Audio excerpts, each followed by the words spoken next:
face your fears, your social fears, in a smart way, which is going to build confidence and be sustainable over time. So when you avoid facing fears, what happens is your world shrinks. You feel closed in, isolated, caged like a prisoner in your own life. So that's one extreme. If you go to the opposite extreme, you start to force things, aggressively taking action, going too far the other way, where it doesn't feel aligned, this backfires as well. So confidence um, does not come to you from the sky. You can't wait for confidence to arrive unless you wanted to wait your whole life on a whim. Confidence is built through small aligned actions completed consistently. And I wrote down a few notes here to keep it simple, keep it focused, and help you out. So this is about exposure therapy done the smart way, and I do this with a whole bunch of clients that I coach. So I coach people in different ways, but a portion of the market are guys with social anxiety that want help building a dating life from scratch through spontaneous conversations. That's probably about a fifth to a quarter of my client base. So I use that as an example to illustrate the different points that I'm making. So the first rule is to keep it small.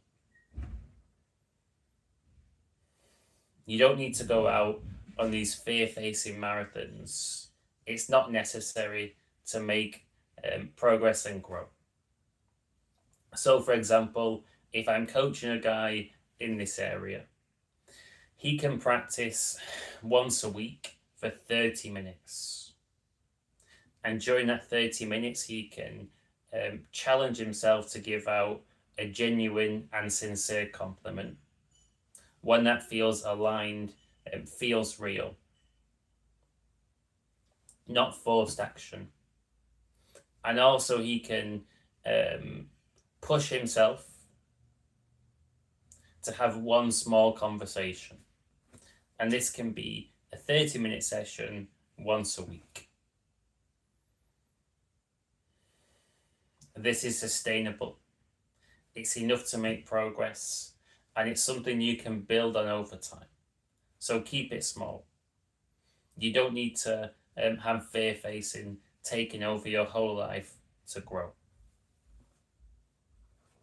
The next rule is to define success properly. So in this context, success can be defined as showing up, being present, staying calm, and feeling good after your session. Success is not getting some kind of outcome.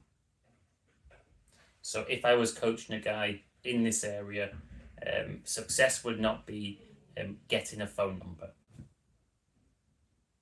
That's something which is beyond control, and teaching yourself to try and control outcomes when you're socializing, it may work in the short term. It may give you a confidence boost for a little while you're focused on it, but it doesn't do you much good in the long run. It eventually comes back to bite you, and you don't need to try and control it.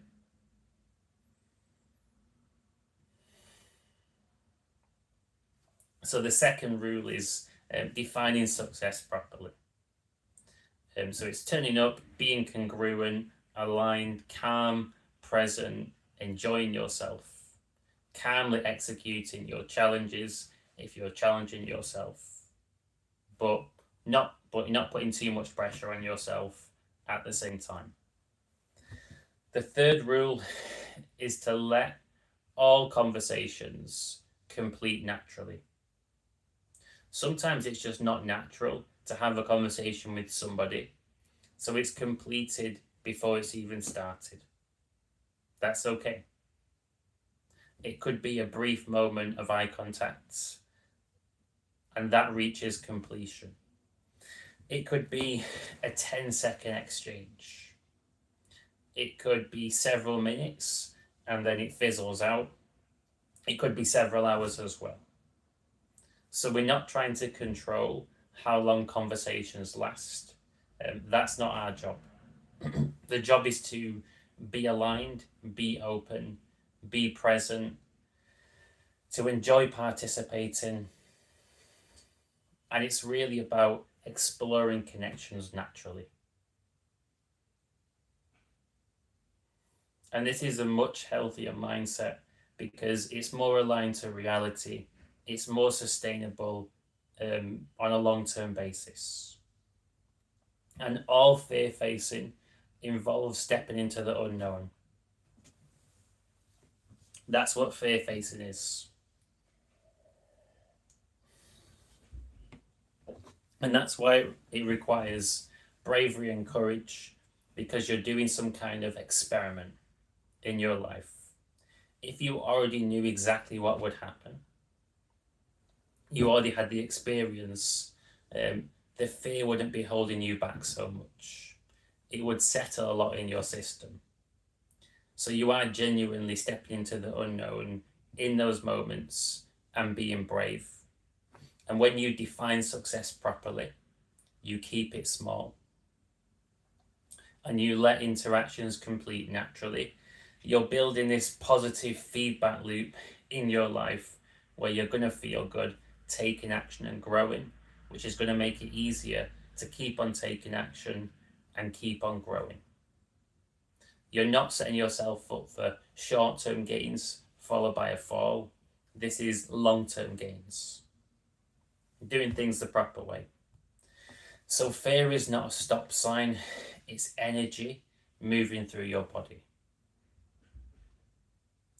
And when you can move with that energy, not fight it, not suppress it, allow it to be there and move with it in the right way and take those small aligned actions, over time the fear is going to shrink. Your nervous system will settle down. You're going to feel a lot more calm and a lot more grounded in the same situations. And the reason that I made that point at the start of the video about one extreme being avoiding fear facing, which leads to a kind of paralysis, and the other extreme being aggressively forcing it. You want to be in that middle ground where all the action taken is congruent. You're not forcing it, you're trusting your gut instincts, you're connected to your body, you're genuinely being yourself. You're still facing fear in an aligned way, in a natural way. And this is going to build real confidence. A little line that I wrote down here, you don't need to eliminate fear, just move whilst it's there.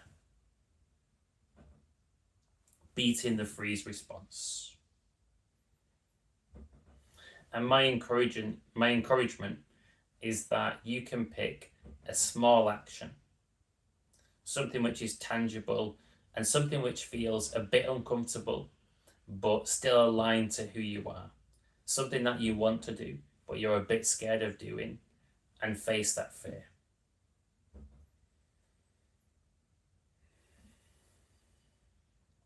The more you do this, the more gains you're going to get. The more confident you're going to feel, the more anxiety is going to go down.